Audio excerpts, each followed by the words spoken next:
all your friends. Okay, John, let's talk hoops. Yeah, hoops. I mean, it seems like the end of the line has finally come from the Los Angeles Lakers. Oh, so dark. Your attitude is I'm a so Warrior dark. fan. Here's the question. So the Lakers had a mystical turnaround from where they were 2-10. They were a mess at the trade deadline. They reinvented themselves, new chemistry. Coach did a pretty good job, pushed their way into the playoffs, had to go through the play-in game to get in the front door. Then they knocked out Memphis, and then they got themselves knocked out in the aftermath of the Golden State series. Then they lost to the Denver Nuggets. Denver's two superstars beat the Lakers' two superstars. That's the bottom line there. I guess the burning question the day after the season ends for the Lakers, with all the changes by that general manager there, Rob Pelinka, are they a better franchise now, or still a franchise that's a mixed bag, or a franchise that's really in disarray? It's a huge conversation point going forward. What makes this hard, you got two superstars in LeBron at age 38 that put on an unbelievable show in that final game against Denver, and Anthony Davis, who's a tremendous talent, proved he could fight through injuries. You got two superstars, but there's not much else there. And you got two superstars, and you don't have any number one picks. And you have two superstars, and you have no cap space. So what you've got is probably what you're going to have to try to develop. So I just don't know it's the same franchise. I look at the roster. I think Austin Reeves was a positive growth player. Sure. I think Rui Hachimura proved he could be a big-time player, but there's not been a lot of consistency to his game. I'll pack the suitcase and go to the bus station and make sure D'Angelo Russell gets on the bus and leaves as a free agent. I agree. But the problem is you look at the rest of the roster and they're just guys. And a guy can have a good game and hit 5 3 points in a row.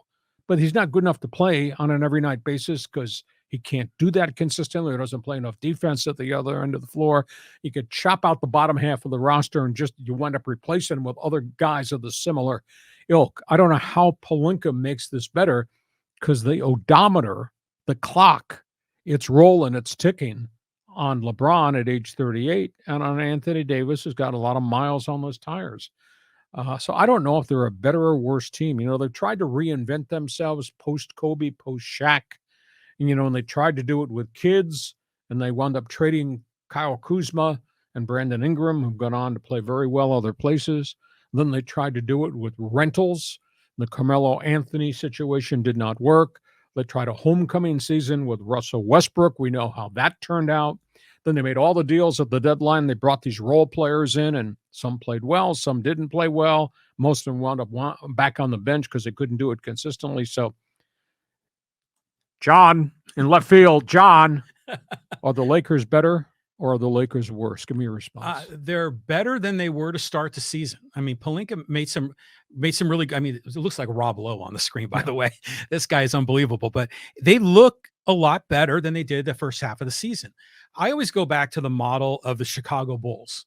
And, you had the two superstars in MJ and Pippen, but their supporting cast, those were role players that were consistent. Tony Kukoc was he was a star from Europe. He came over, he was solid. But even guys like Luke Longley, Steve Kerr, they all had their role and they executed it very well and very consistently. Where the Lakers seem to have this turnstile of role players coming in and out and in and out. And they found some magic, with Austin Reeves, a couple of the other guys, but it seems that, to your point, the odometer is near the end. It's almost like we're near the last dance for the Bulls, because really, how many more years does LeBron have?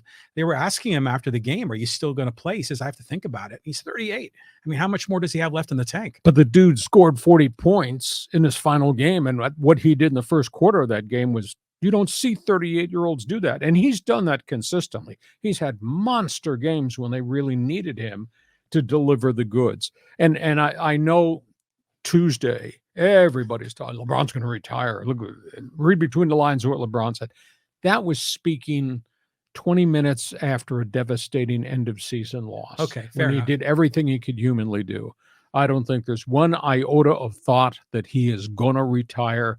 He'll come back. The challenge will be for Rob Pelinka to fix this franchise. And he's tried every avenue possible, and we've still not had an awful lot of success. And, it's interesting because you got the Lakers in one corner of the crypto.com arena, and you got the Clippers in the other corner with a coach that I don't think is real happy. I think he's a great coach in Tyronn Lue. And there's no solution to the Clippers scenario because of the chronic injuries to Kawhi Leonard and Paul George. So we got both. This is going to be a very interesting summer. We'll be talking hoops in the middle of the summer to talk about what the Lakers must do or what the Clippers might have to do to augment the rotten roster the Lakers have and the crisis of injuries that the Clippers have. It's going to be fascinating.